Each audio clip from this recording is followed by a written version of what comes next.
In 1879, in the village of Ashford-on-Thames, England, the Victorian understanding of human memory was shattered by a 17-year-old girl who spoke fluently of events from 1679.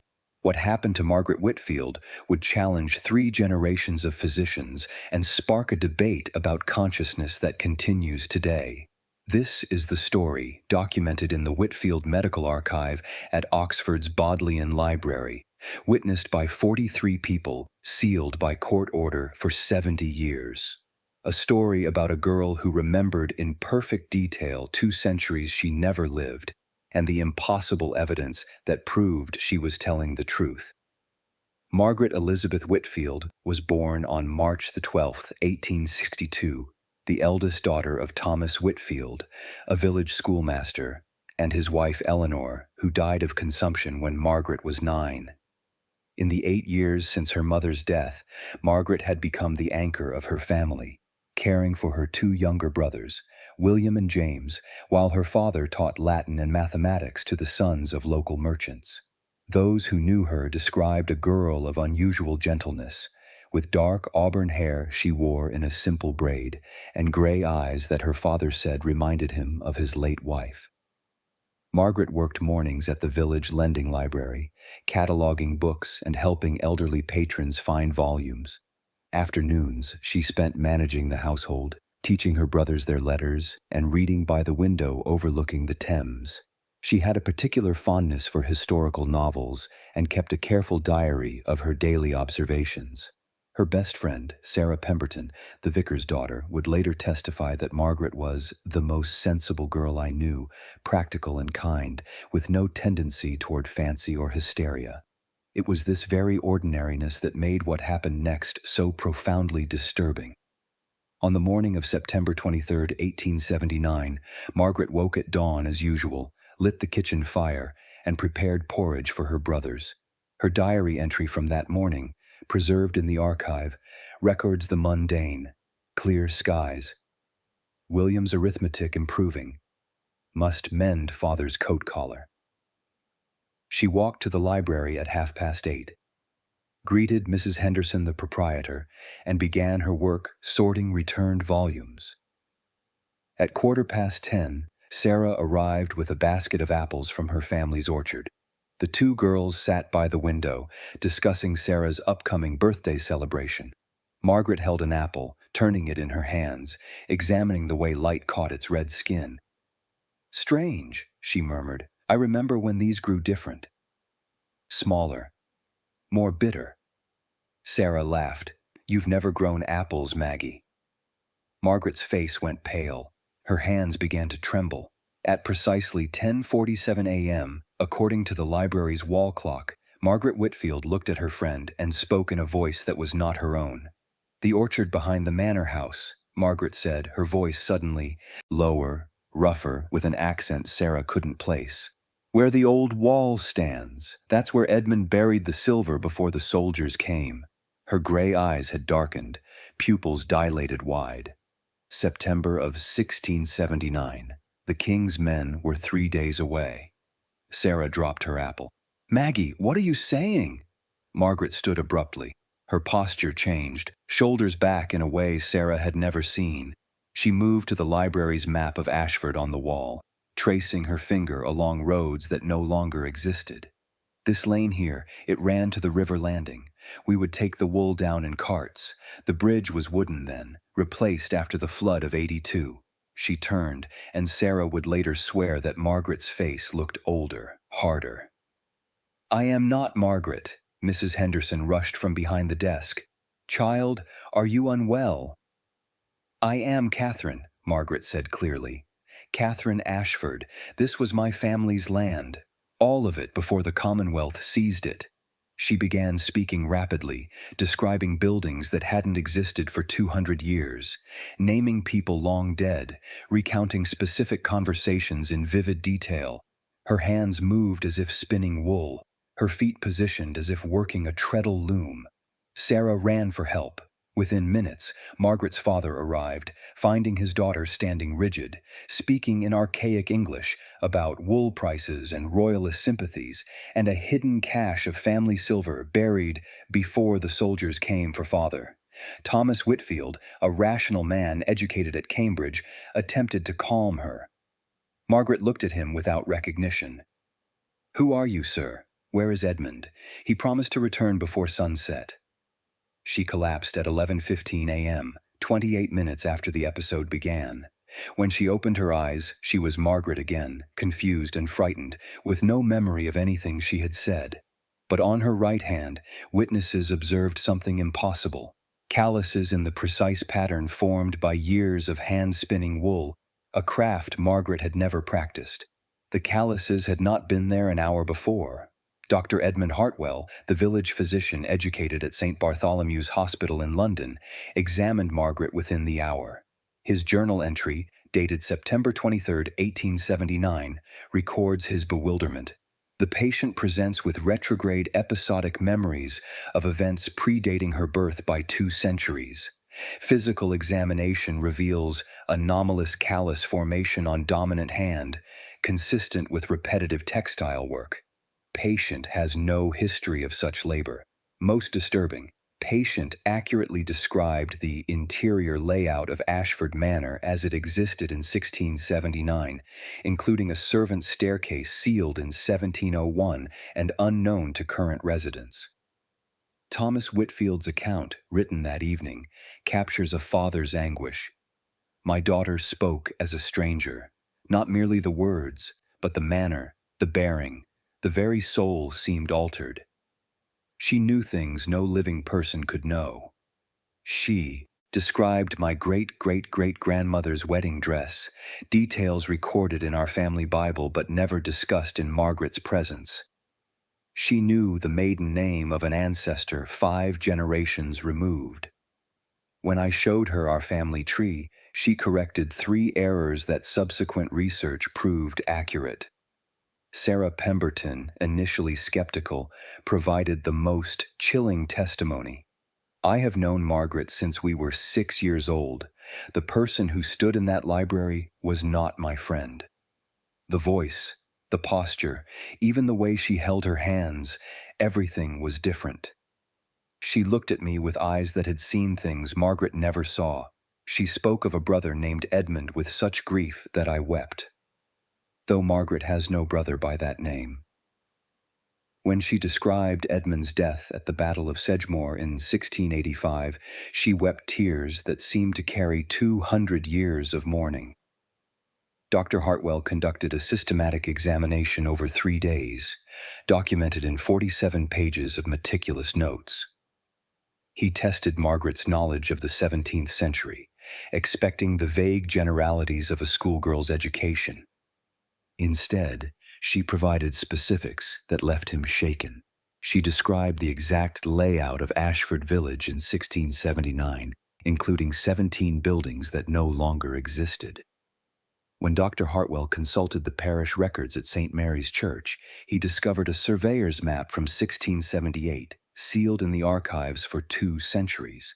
Margaret's description matched perfectly, down to the location of a blacksmith's forge and a well that had been filled in 1702. She recited the names of 37 villagers from 1679, their occupations, family relationships, and specific biographical details. The parish burial records, dating to 1650, confirmed every name, every relationship, every detail she provided.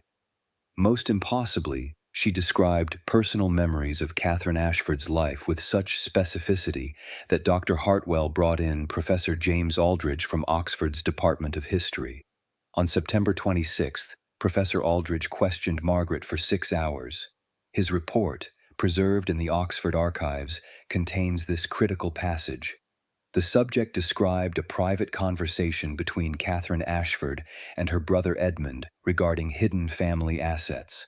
She provided the exact location, 17 paces east from the old oak, 3 feet deep beneath a flat stone marked with father's initials. This information appears in no historical record. On September 28th, With Margaret's father's permission and 17 witnesses present, they excavated the location she specified on the grounds of what had been Ashford Manor. At precisely 3 feet depth, they discovered a sealed iron box containing 127 pieces of Stuart-era silver, wrapped in rotted wool cloth beneath a stone carved with the initials T.A. for Thomas Ashford, Catherine's father. Dr. Hartwell's journal entry that evening reveals his crisis. "We have recovered physical evidence of memories that cannot exist. The silver was buried in 1679, according to the subject's account. It has lain undisturbed for 200 years. No living person knew of its location. Yet this 17-year-old girl led us directly to it, describing the very night it was buried, the fear they felt, the prayers Catherine's mother spoke over it. I am a man of science. I no longer know what science can explain." News spread through Ashford within hours. The discovery of the silver, witnessed by the vicar, the magistrate, and 15 prominent citizens, made denial impossible. The village divided sharply. Some declared Margaret possessed by spirits. Others believed her a prophet or miracle. Skeptics suggested elaborate fraud, though none could explain how a schoolmaster's daughter obtained 2-century-old silver and buried it precisely where she claimed Catherine Ashford had hidden it. The Times of London dispatched a correspondent. By October 1st, the story had reached Parliament. The Home Office quietly dispatched an investigator. The impossible had become undeniable. Professor Aldridge returned with 2 colleagues from Oxford and Cambridge, determined to expose fraud or find rational explanation. They designed tests intended to be impossible for anyone born in the 19th century to pass. On October 3rd, they presented Margaret with a piece of 17th century fabric, asking her to identify its origin. Within moments, she described the specific weaving technique used in Oxfordshire between 1670 and 1680, identified the plant-based dyes, and explained the pattern indicated a merchant family of moderate wealth. Laboratory analysis at Oxford confirmed every detail. They showed her a document written in secretary hand, the cursive script used in the 1600s, which few modern scholars could read fluently. Margaret read it aloud without hesitation, then explained that the handwriting belonged to a clerk named Thomas Wickham, who worked for her father. Parish records confirmed a Thomas Wickham served as clerk to Thomas Ashford from 1676 to 1681. Most dramatically, they took her to the ruins of Ashford Manor, now a crumbling shell owned by the Earl of Pembroke. Margaret walked through the ruins as if navigating a familiar home, describing rooms that no longer existed, pointing to walls long collapsed. "Mother's chamber was here," she said, standing in an empty field. The window faced east to catch morning light. She kept her jewel box on the mantel, rosewood with brass hinges. The Earl's estate manager, consulted afterward, produced architectural drawings from 1690. A bedchamber had existed in that exact location, with an east-facing window. The drawings noted rosewood mantel, original to 1645 construction. On October 8th, Professor Aldridge conducted the definitive test.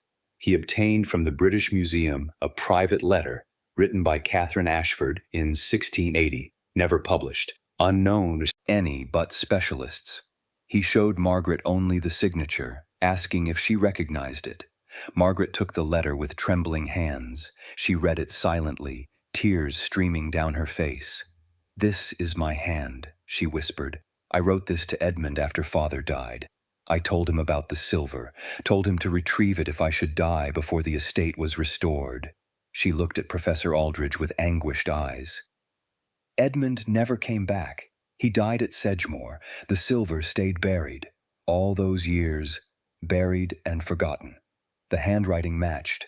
The content matched Margaret's previous testimony. The letter, authenticated by the museum, was genuine.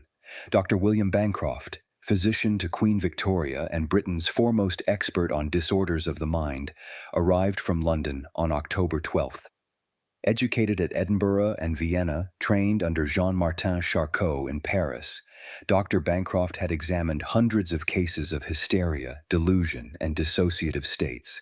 He came prepared to diagnose Margaret Whitfield as suffering from elaborate fantasy.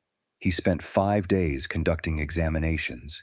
He tested her under hypnosis, during waking states, in the presence of strangers and family. He brought objects from the 17th century, mixed with modern replicas, asking her to identify them. She never erred.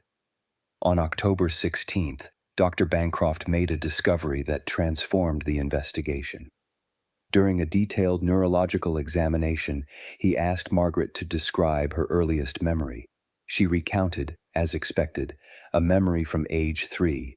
Then, unprompted, she said, "But there are older memories before I was Margaret."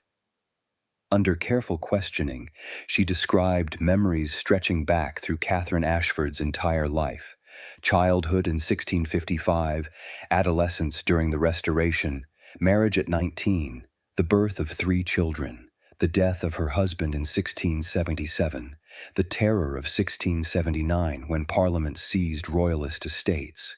She described Catherine's death in 1687, at age 42, of a fever. She described the sensation of dying.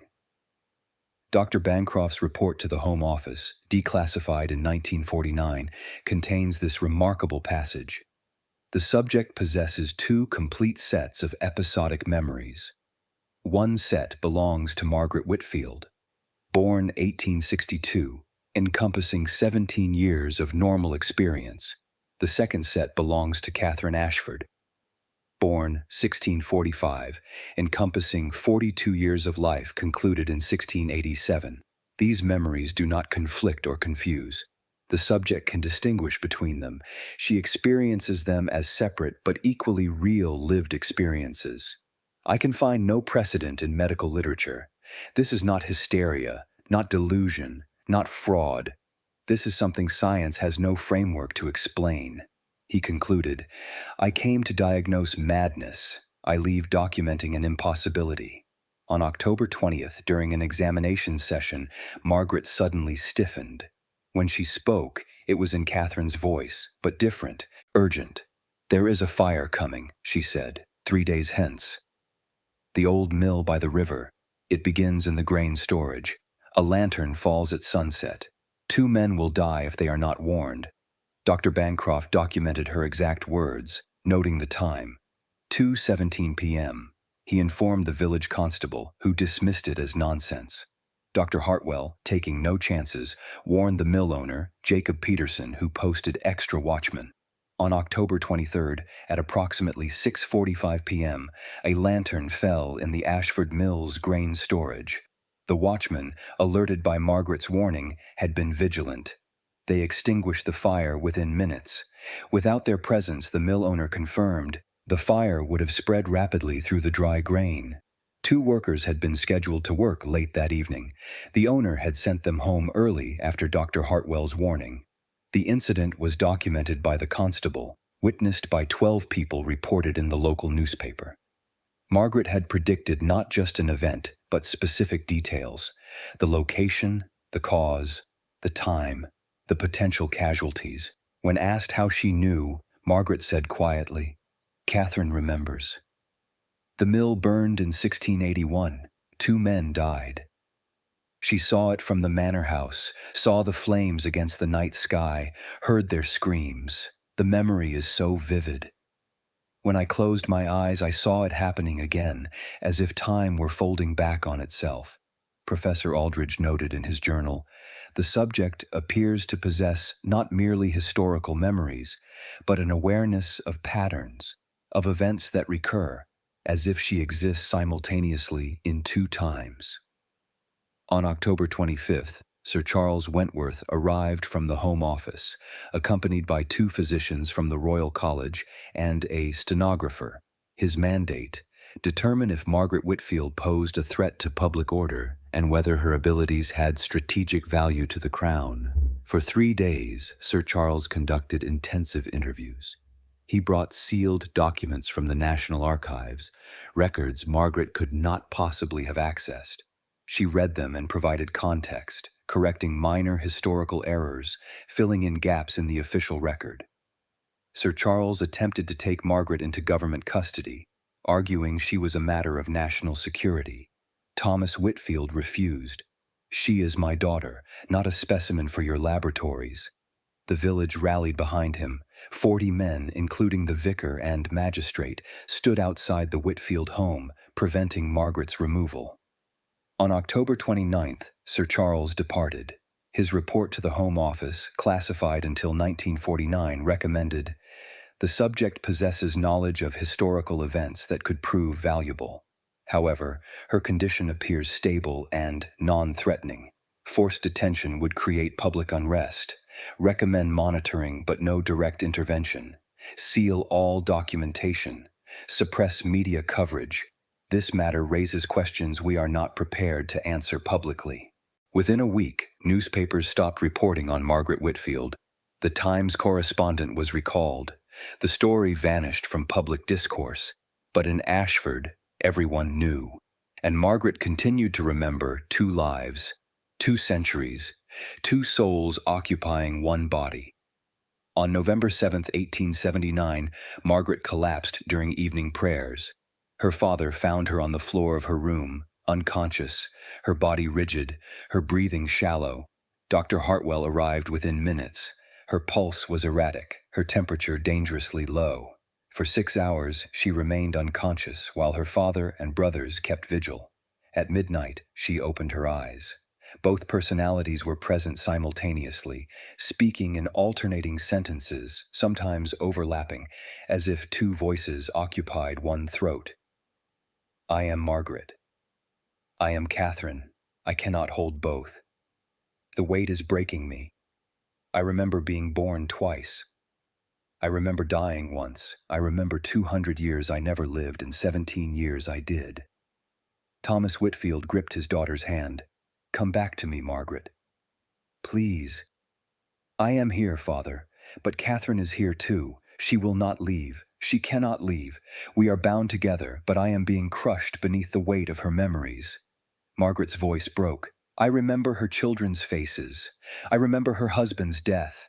I remember grief that is not mine, but feels like mine. I am losing myself in her past." Dr. Hartwell administered laudanum, but it had no effect. For 3 hours, Margaret existed in a state between consciousness and delirium, speaking as both women, describing events from both centuries, her mind unable to distinguish between Margaret's 17 years and Catherine's 42. At 3 a.m. she screamed. A sound of such anguish that Sarah, sleeping next door, woke in terror. "She's dying again. Catherine is dying again, and I'm dying with her." Margaret convulsed, her back arching, her hands clutching at her chest. The fever, the burning. "Edmund, where is Edmund?" Then, suddenly, silence. Margaret went limp. For one terrible moment, Dr. Hartwell could find no pulse. Then, faintly, it returned. Margaret opened her eyes, and they were only Margaret's eyes. "Father," she whispered, "I'm so tired." For 2 weeks, Margaret remained bedridden, weak and disoriented. When she finally recovered enough to speak coherently, Dr. Hartwell conducted a careful assessment. The change was profound. Catherine's memories remained, but they had integrated differently. Margaret no longer experienced them as foreign intrusions.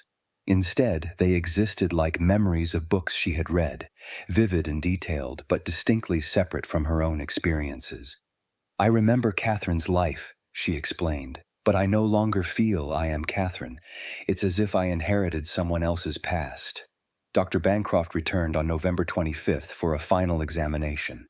His conclusion, documented in a letter to the Royal College of Physicians, acknowledged the limits of Victorian medicine. "We have documented something impossible by all known science. A 17-year-old girl possesses complete, accurate, verifiable memories of a woman who died 192 years before her birth. We have tested these memories exhaustively. We have recovered physical evidence based on these memories. We have witnessed predictive knowledge derived from these memories. Yet we cannot explain the mechanism.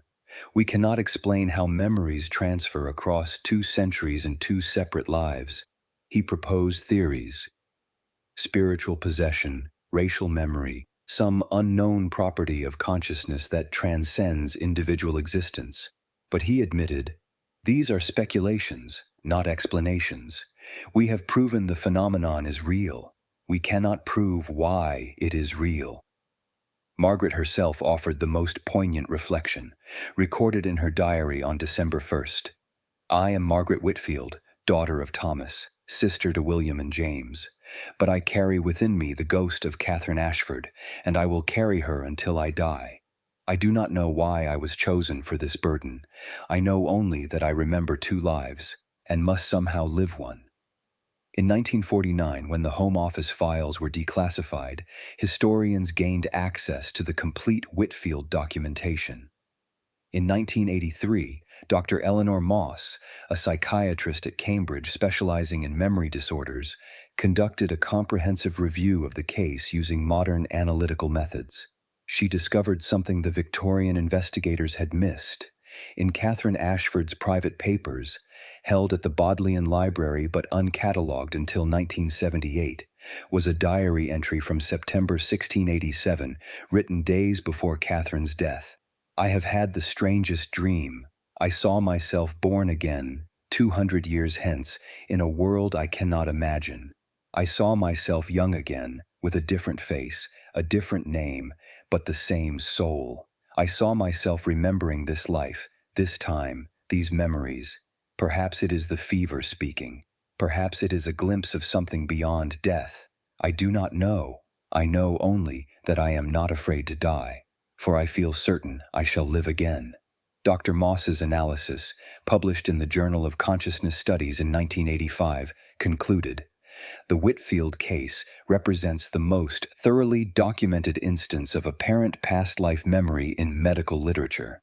The verification of specific, obscure historical details, the recovery of physical evidence, and the documented predictive elements place this case beyond conventional explanation. Most remarkably, we now have evidence suggesting Catherine Ashford herself anticipated this connection across time. Whether this represents genuine memory transfer, precognitive dreaming, or some other phenomenon, the documentation is sufficiently rigorous to merit serious scientific consideration. The Whitfield case is not unique.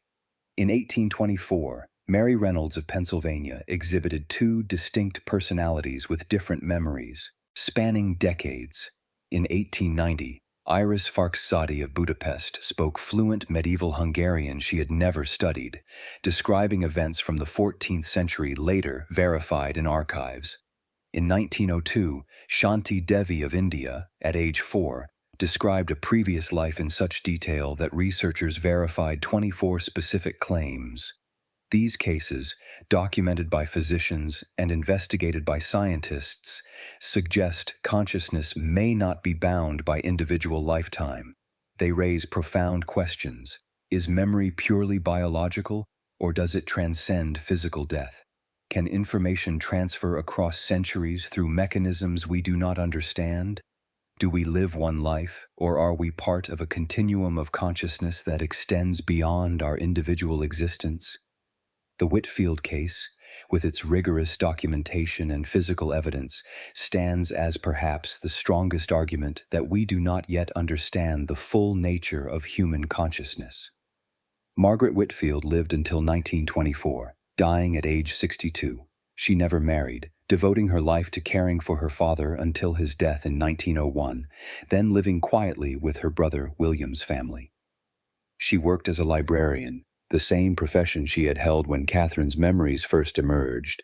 Those who knew her in later years described a woman of unusual depth, as if she had lived longer than her years suggested.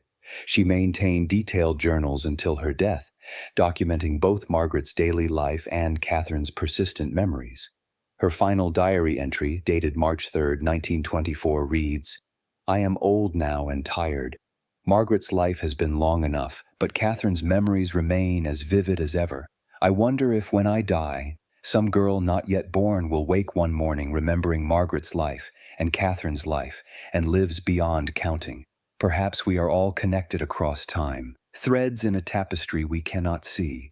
Perhaps death is not an ending but a transformation. I am not afraid. I have died before. She passed peacefully in her sleep on March 11, 1924, one day before her 62nd birthday. Margaret Whitfield proved that a 17-year-old girl could possess detailed, accurate memories of events 2 centuries before her birth. She led investigators to buried silver hidden for 200 years. She predicted future events with impossible accuracy. She carried within her the complete consciousness of another woman, another life, another time. What does this mean for our understanding of who we are? If consciousness can transcend individual lifetime, what are we really?